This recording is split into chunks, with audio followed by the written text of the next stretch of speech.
So I shot this once, as I usually do. I'm going to zoom through this. My first question was, what the fuck happened to society today? Look in arts and film, okay?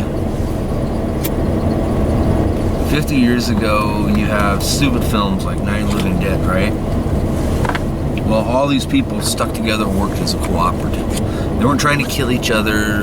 They bickered and argued, but they weren't trying to kill each other. In that same genre of cinema, today you see motherfuckers,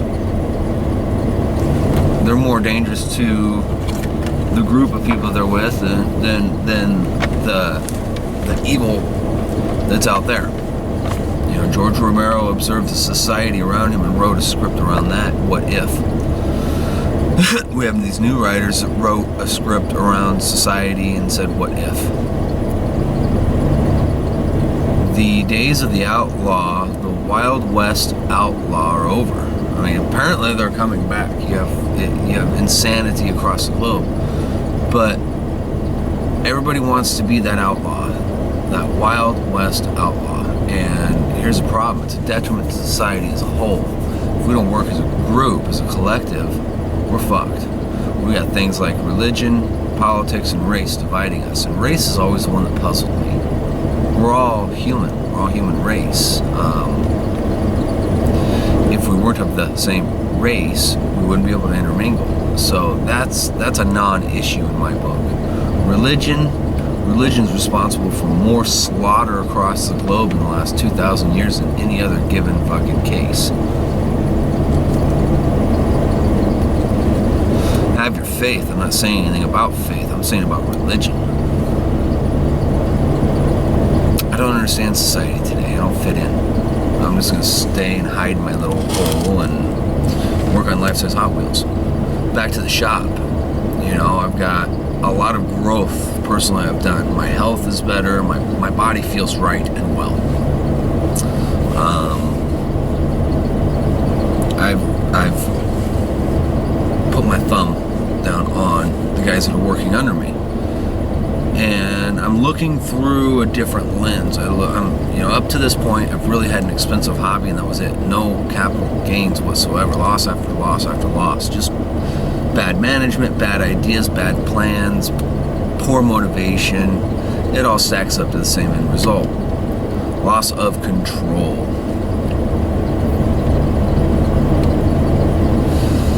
I have supplanted a system. I have worksheets that the workers fill out, and I keep track of my actions the same way. And because 3 of the jobs in the shop are build, time, and material. The others, I want to see where we're at, where we make money, where we lose money, where I need to alter my estimates and bids, and so forth. Go from there. Put a system, build a system that works for my shop, for me. You know, and the big one is, if you don't have the semblance of control over your crew, you lose work. If you got a guy that's going to sit on his ass or be mouthy when you got customers in there for a consultation, you won't get that work. I've experienced that myself. That person's gone. They've been gone for a while. You don't have to have control over your guys, just a semblance thereof. They have to be compliant to what is required of them.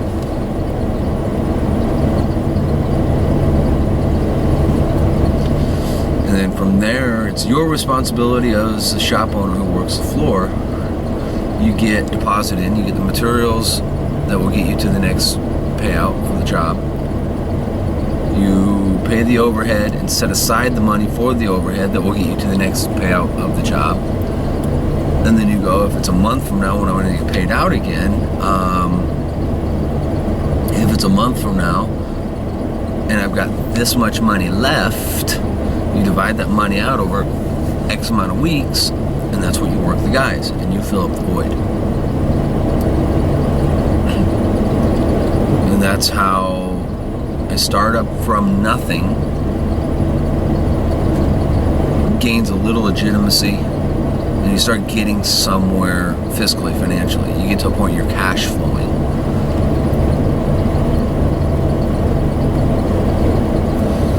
You know, working a time and material gig, even on a diminished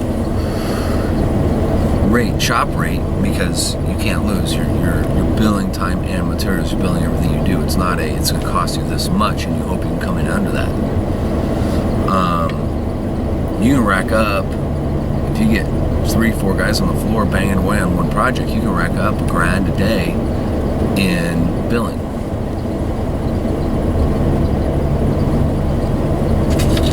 There you go. Just having that control over the environment. One of my guys in particular, I don't know if he's crossed the threshold of too far, too gone, or if he can be brought back.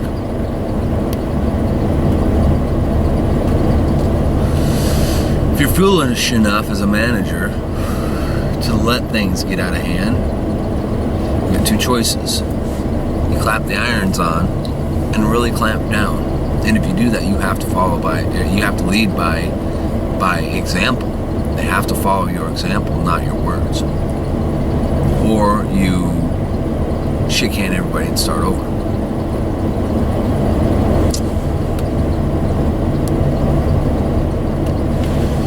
I'm going to clamp down and get it running out. And I've clamped down and it's running how it's supposed to. It's running efficiently, more or less. I got one guy that gold bricks me still, and I think he's not going to like the end result once it comes through. But we'll see how this works out. Attitude, that's a big one that people have to watch their attitudes in the shop.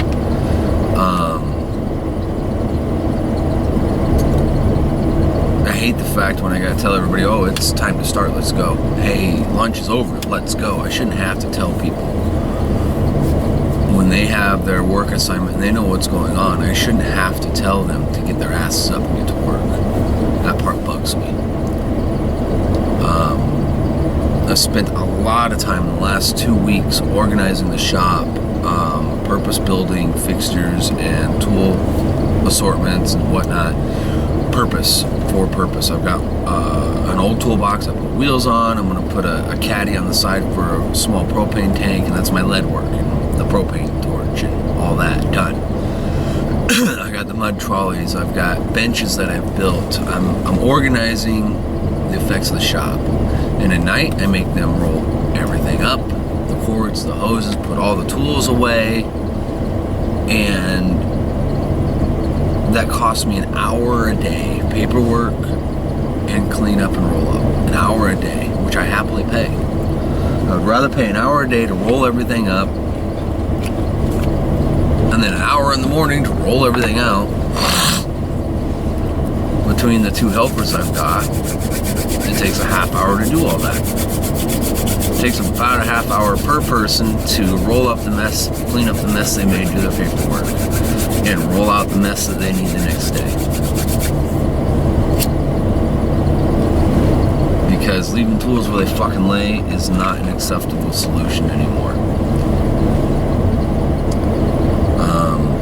I'm moving out of expensive hobby into this is my stock and trade. This is what I do for a living. This is what I get paid to do. And I'm going to get paid this year.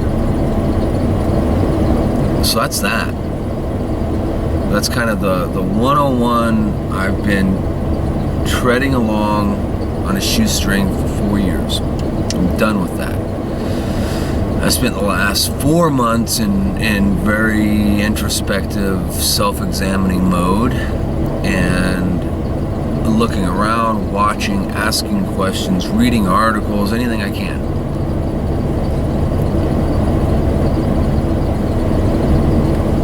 I went into this industry never having worked in this industry. So I gotta learn to ride a bike all over again. But I can manage people. And I've got to remember that trait, that skill. If your crew fails, it's your fault. It's your fault you didn't cut Bob loose or whoever, right? It's your fault that you didn't push them. It's your fault you didn't organize them. It's your fault you didn't have the materials or tools required for the job. It's your fault as the owner, as the manager. It's your fault. And the things that aren't your fault, they're your problem.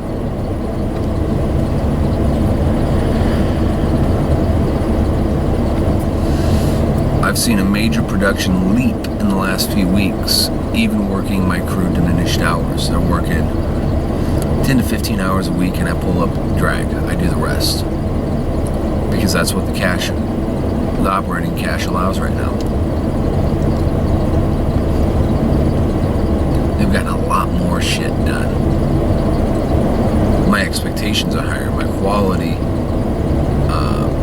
allowance is higher.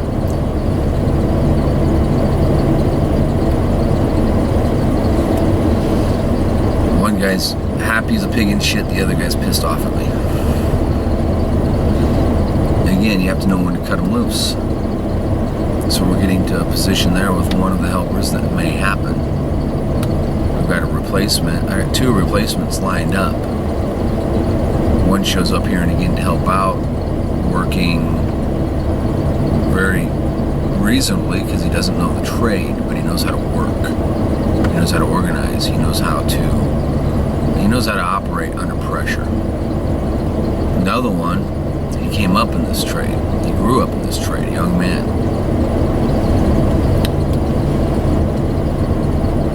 I've got options. I will be exercising those options in the near future.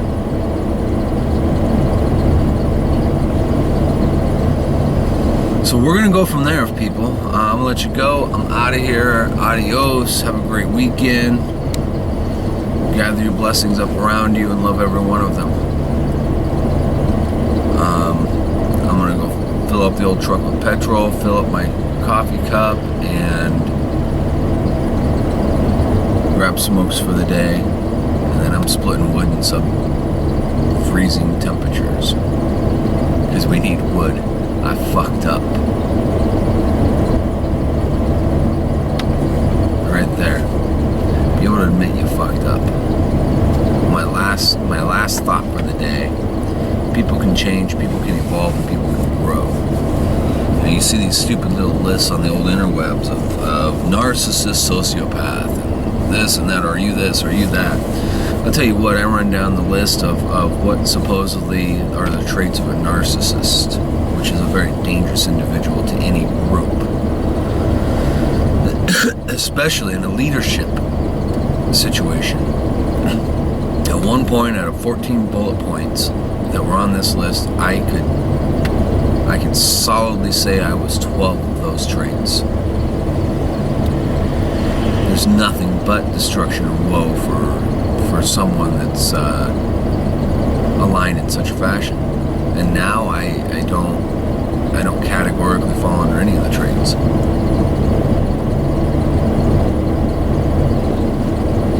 And that's being honest with myself, for good or ill.